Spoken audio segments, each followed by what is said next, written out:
Hello friends, आज का हमारा टॉपिक रहेगा फ्यूचर कॉन्टिन्यूअस टेंस। पिछली वीडियोस में हमने इंडेफिनिट और प्रेजेंट कॉन्टिन्यूअस और पास्ट कॉन्टिन्यूअस टेंस आपको पढ़ाया है। आप चैनल पर जाकर उसको देख सकते हैं। आज देखते हैं फ्यूचर कॉन्टिन्यूअस टेंस। सबसे पहले पहचान हम देखते हैं सेंटेंस, किसी भी टेंस की पहचान। फ्रेंड्स, इसके जो वाक्य होंगे उनके अंत में रहा होगा, रहे होंगे,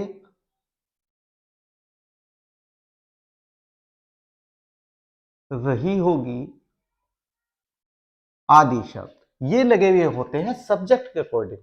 यदि सब्जेक्ट एक वचन है तो रहा होगा, सब्जेक्ट बहुवचन है तो रहे होंगे, सब्जेक्ट लेडीज है तो रही होगी, या रहा होगा भी हो सकता है यदि सब्जेक्ट आई है।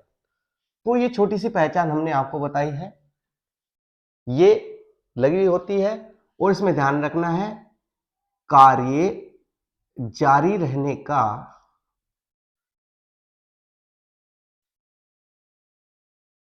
पता चलता है फ्यूचर में, यानी भविष्य काल में। फ्यूचर में कार्य जारी रहने का पता चलता है इस टेंस से, और कार्य जारी रहने का समय नहीं दिया गया होता, समय नहीं दिया गया होता। हमने बताया था आपको, एक शॉर्ट वीडियो में बताया है कि यदि कार्य जारी रहने का समय दिया गया है तो वो परफेक्ट कॉन्टिन्यूअस होता है, और कार्य जारी रहने का समय नहीं है तो वो कॉन्टिन्यूअस टेंस होता है। यहाँ पर फ्यूचर कॉन्टिन्यूअस की बात चल रही है। इसके अंदर फ्यूचर में यानी भविष्य काल में कार्य जारी रहने का पता चलता है। हम देखते हैं इसको ट्रांसलेट किस तरह किया जाता है। इसके अनुवाद के नियम यानी rules of translation. Rules of translation में क्या देखते हैं फ्रेंड, देखिए इसमें यदि आई और वी सब्जेक्ट है, आई और वी के साथ शैल बी सहायक क्रिया का यूज किया जाता है, तथा अन्य सभी कर्ताओं के साथ, अन्य सभी कर्ताओं के साथ। फ्रेंड्स, यहां थोड़ा लाइट पड़ रही है तो मैं इसलिए जोर जोर से बोल रहा हूं, आप समझ लीजिएगा। ये रूल्स ऑफ ट्रांसलेशन है और सभी कर्ताओं के साथ विल बी सहायक क्रिया का प्रयोग किया जाता है। विल बी सहायक क्रिया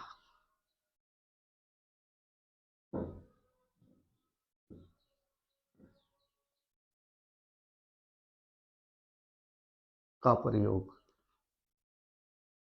देखिए, सबसे पहले हम चलते हैं पॉजिटिव सेंटेंस को लेकर।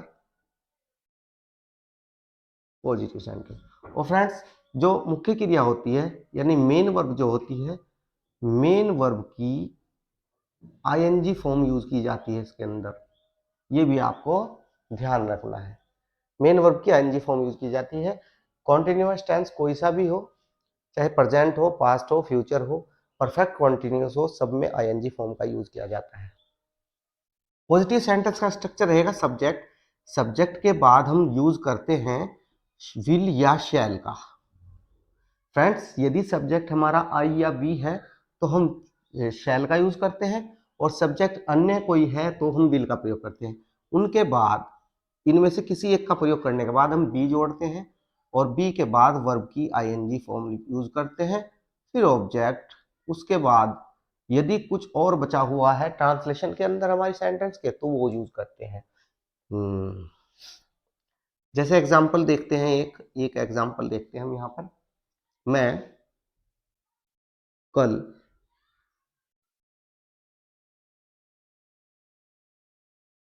पुस्तक पढ़ रहा हूँगा। मैं कल पुस्तक पढ़ रहा हूँगा, तो आई सब्जेक्ट आई के साथ हम यूज करेंगे शैल बी। रीडिंग बुक, मैं कल पुस्तक पढ़ रहा हूँ। कल के लिए फ्रेंड्स इसमें यूज करते हैं हम टुमारो का, क्योंकि फ्यूचर के लिए कल के लिए टुमारो यूज किया जाता है, और पास्ट के लिए फ्रेंड्स यस्टरडे प्रयोग किया जाता है। दूसरा भी देखते हैं, वह आज शाम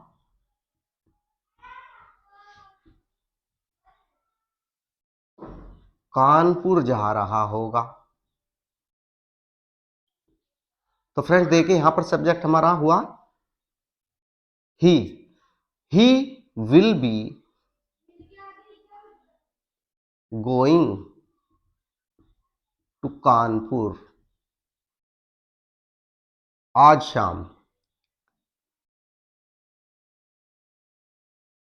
दिस इवनिंग। क्लियर फ्रेंड्स, ये हमारा हुआ पॉजिटिव सेंटेंस के एग्जांपल्स। और अब देखते हैं हम नेगेटिव सेंटेंस हमारा। नेगेटिव में फ्रेंड्स वही सब्जेक्ट के बाद हम यूज करते हैं विल या शैल, और विल या शैल के तुरंत बाद हम नॉट का प्रयोग करते हैं, फिर उसके बाद हम बी लगाते हैं। यानी हम प्रयोग करते हैं नेगेटिव में विल नॉट बी या शैल नॉट बी का, फिर वर्ब की आईएनजी फॉर्म, फिर ऑब्जेक्ट, और उसके बाद रेस्ट ऑफ सेंटेंस। ये हुआ स्ट्रक्चर हमारा नेगेटिव का।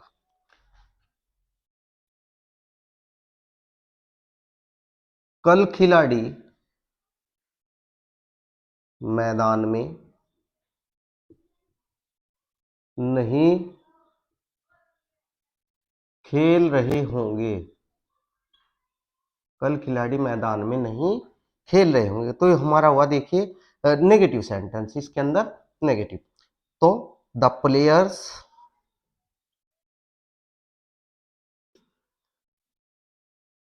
नेगेटिव है, और ये द प्लेयर्स थर्ड पर्सन है।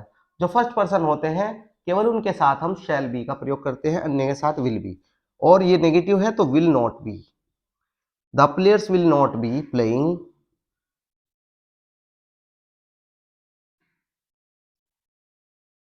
इन द फील्ड, या ग्राउंड भी लिख सकते हैं फ्रेंड्स, मैदान में नहीं खेल रहे होंगे टुमारो, कल के लिए टुमारो। क्लियर, ये हमारा हुआ नेगेटिव सेंटेंस।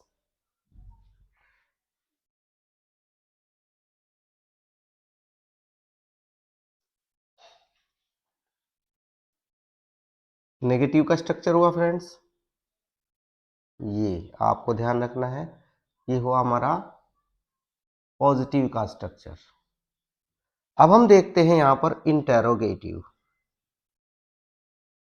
इंटेरोगेटिव फ्रेंड्स दो टाइप के होते हैं। फर्स्ट टाइप हमारा होगा, सबसे पहले हम विल या शैल का प्रयोग करेंगे फ्रेंड्स। और यदि हमारा first type interrogative sentence negative है, तो यदि उसमें हमें नोट का भी प्रयोग करना है तो तुरंत विल या शैल के बाद नोट का प्रयोग करना है, उसके बाद हम बी का प्रयोग करेंगे फ्रेंड्स। उसके बाद हम सब्जेक्ट सॉरी सब्जेक्ट भी इन्हीं के बीच में आएगा।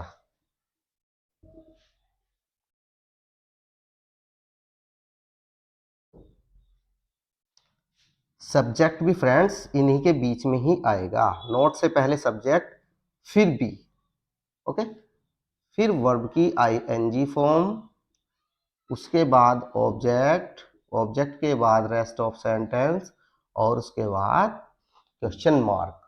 देखिए एक एग्जांपल, क्या राम कल बाजार नहीं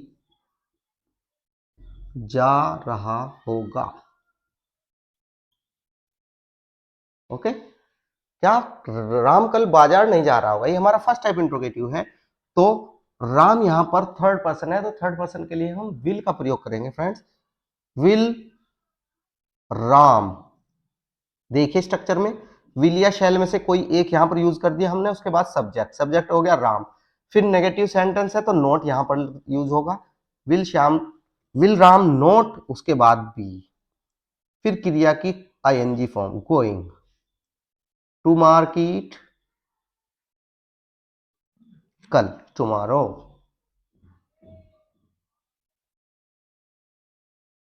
क्लियर फ्रेंड्स,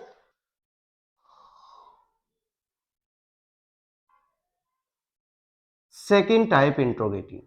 सेकेंड टाइप में क्या होगा फ्रेंड्स, सबसे पहले क्वेश्चन वर्ड का यूज किया जाएगा। क्वेश्चन वर्ड के बाद हम यूज करते हैं विल या शैल में से कोई एक। उसके बाद सब्जेक्ट, सब्जेक्ट के बाद नोट, और नोट के बाद बी, बी के बाद वर्ब की आईएनजी फॉर्म, उसके बाद ऑब्जेक्ट, ऑब्जेक्ट के बाद रेस्ट ऑफ सेंटेंस, और फिर इंट्रोगेशन मार्क। ये हमारा हुआ सेकंड टाइप इंट्रोगेटिव का स्ट्रक्चर। अब एग्जांपल देखते हैं। व्हीकल, व्हीकल झगड़ा क्यों कर रहे होंगे, ये हुआ हमारा। अब देखिए इसको हमें ट्रांसलेट करना है फ्रेंड्स। तो सबसे पहले हम क्वेश्चन वर्ड की इंग्लिश यहां पर यूज करेंगे। देखिए वाई, वाई के बाद विल या शैल, सब्जेक्ट हमारा दे है तो दे के लिए हम विल का यूज करेंगे यहां पर, वाई विल दे। उसके बाद बी, बी क्यों, नोट नहीं है यहां पर, नोट का यूज नहीं है सेंटेंस में, तो नोट को हम स्किप कर देंगे। Why will they be fighting, क्रिया की आईएनजी फॉर्म कल, टुमारो। Clear friends. वे कब तक यात्रा करते रहेंगे। इस सेंटेंस के अंदर फ्रेंड्स हमारा जो क्वेश्चन वर्ड है वो है कब तक, तो इसी की इंग्लिश हम यूज करेंगे सबसे स्टार्टिंग में, हाउ लॉन्ग, कब तक, हाउ लॉन्ग विल, सब्जेक्ट उसके बाद दे ट्रैवलिंग।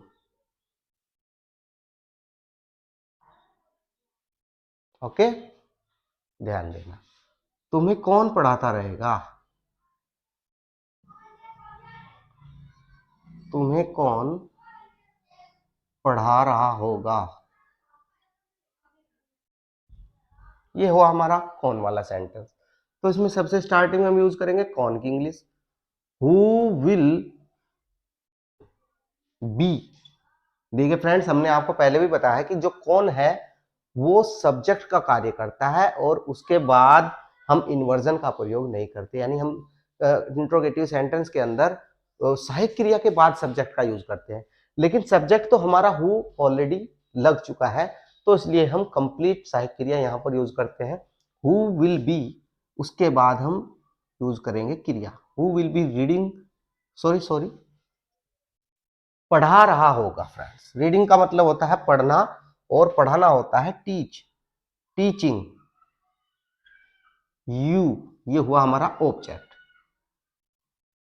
ओके, तो फ्रेंड्स देखिए बहुत ही आसान टेंस है, जो कंटिन्यूअस टेंस है उनसे रिलेटेड जितने भी टेंस है वो सभी आसान ही है ट्रांसलेशन के लिहाज से, और याद करने में भी आसान है क्योंकि इनके अंदर जो सहायक क्रिया या मुख्य क्रिया है उनमें कोई कंफ्यूजन नहीं है, इसलिए ये आसान पड़ते हैं। तो फ्रेंड्स आपको अच्छे से समझ आया होगा, और आप और ऐसी वीडियो देखने के लिए चैनल से जुड़े रहें, चैनल को सब्सक्राइब करें, लाइक शेयर कमेंट करें, और अगली वीडियो तक वेट करें। धन्यवाद, थैंक यू फ्रेंड्स।